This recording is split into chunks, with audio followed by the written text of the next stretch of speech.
So we've kind of heard about the science behind caregiving from Richard, and I'm here to talk about the experience of caregiving, many things that I can relate to Marianne and Frank about. Mine was, however, a shorter journey, so that caregiving cycle, the same cycle, goes into a smaller and shorter period of time. My journey was a 42-month journey from diagnosis to death, and I know that's short by some standards, but it is nonetheless, it was intense. I saw my husband David go from an athlete who rode his bike 72 miles across the state in a journey to fund Alzheimer's research to a frail and frightened and a man that experienced a lot of pain with nasopharyngeal cancer. I couldn't help but think to myself every single day that I was going through this, that I was the lucky one, because I actually had education, I had the financial resources, I had experience in hospice that gave me resources that most people didn't have. And while this was the hardest thing I had to do ever, it was also the thing that gave me a great deal of pleasure and honor to make sure that the last wishes of the man I loved most in the world were honored. What we haven't talked about today is the emotional suffering that comes with this process. There is financial and there is great burden, as we have heard, but there is also emotional suffering. You realize in the split second that your world is gone, that nothing is ever going to be the same again. And you don't get to share that with anybody. The person who I loved most in the world, my best friend, was going through it. How could I talk about my guilt and fear and sorrow in the midst of his dying? And we had a very open relationship. You also are experiencing transitions that you really didn't want.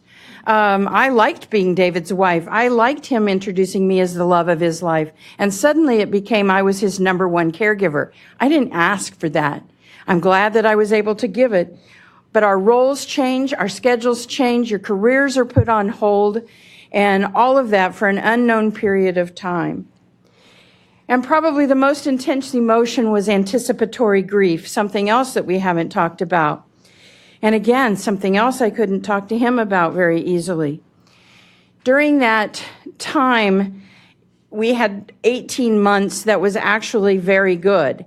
After he finished his treatment and he decided to get no more treatment and his body began to heal, we were able to experience a lot of memory making and a lot of joy. However, it was bittersweet, as you knew that it probably or could be your last time. And when it was over, I found myself alone for the very first time in my life. Decisions and problems and parenting, all that sorrow were mine and mine alone. And in my mind, I guess I thought that if you'd had anticipatory grief, that meant that the grief was going to be easier, and I guarantee you that it is not. Because if there are shortage of resources for caregivers, I guarantee you the shortage in bereavement care is even more so. And that doesn't matter if you're a hospice patient or not. What is bereavement and is not paid for is not done. Certainly, we had a great illustration this morning of what an article out of Malaysia termed interactional suffering, the number one kind of suffering that happens to family members. It's that lack of attention. Caregivers in our society are invisible. And the mere fact that today there are 2 conferences going on in this very city talking about this is nothing short of a miracle to me. No one assesses the caregiver. Marianne, they assessed Andy 5 times. How many times did they assess you and your emotional needs? Assess you for depression and anxiety, develop a care plan for you and the emotions that you are going through. No one asks how you are doing. No one asks what you are feeling. No one asks your preferences. No one asks how much information you want to know. Your questions are not welcome. As a matter of fact, they're often discarded or dismissed. While patient-centered care is a wonderful thing, it cannot happen without family-centered care, and we do a really lousy job with that. As a family member responsible for another, you become what doctors and nurses often believe is hypervigilant or a worrywart. And so what happens is as you raise issues because the patient's trying to be a good patient and minimize their symptoms, You're looked at almost with disgust sometimes because you're in the way of the care. The communication within the healthcare system, the healthcare system is filled with gatekeepers to protect busy doctors and busy nurses. The rest of us are left to figure out who to call, when to call, where to call, decide if it's an emergency or not, decide maybe we should wait or not wait, and the decisions are made every single day.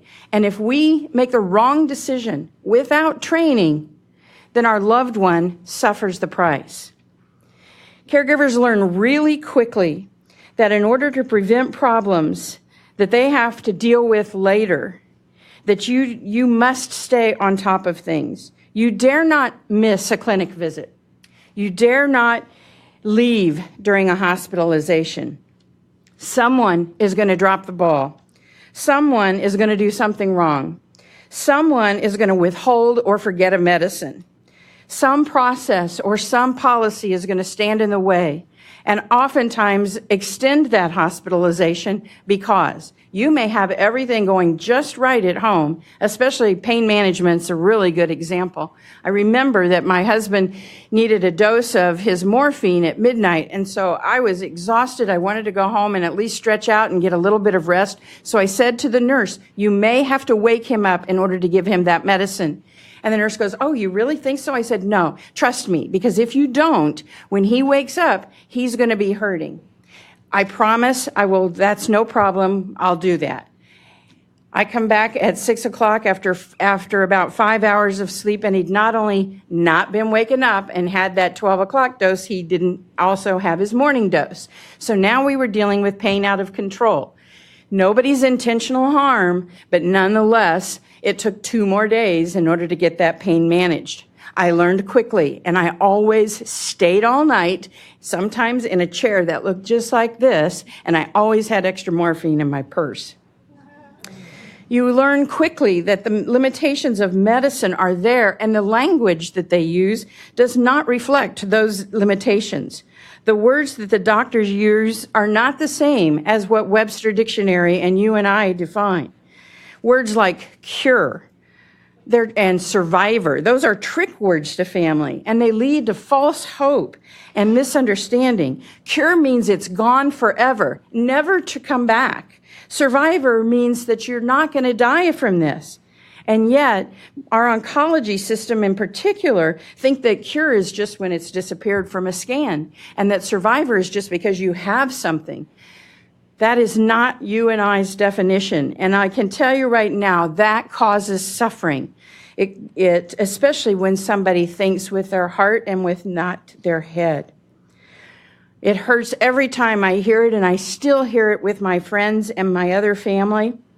We know that some diseases have no cure, and the only real survivor of those kinds of diseases are the caregivers and the family that are left behind.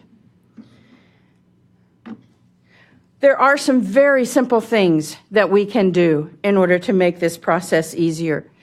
Ironically, I've just recently found an article that developed what's called the TRIO Guidelines for Caregiver Engagement, and it focuses on the policies and the practices and the environment, the actual physical environment that lead to interactional suffering. The fact we don't have to have chairs like this for people to spend the night in, or that you actually can have chairs in a chemotherapy room where family members can actually be with their loved one during chemotherapy. They make caregivers visible, and they validate their feelings, and they focus on family-centered care. The recognition that social workers need to be the caregivers' advocates. The caregivers are being the patient's advocates, but there's nobody advocating for the caregiver. And they have qualifications. We now have a new certification program because a social worker is not a social worker. Mostly, I want to say the very contentious thing that staffing standards must change, and that includes in hospice.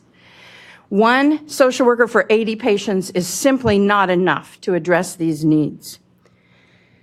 And my red light is blinking, and so I can't finish, but I want you to take away with this. Walk away with the challenges that caregivers face, the challenges of emotional and physical and financial, and the challenges that the healthcare in and of itself is inflicting, let alone the social services. The fixes are there. The solutions are not always complex, and yet nothing is done.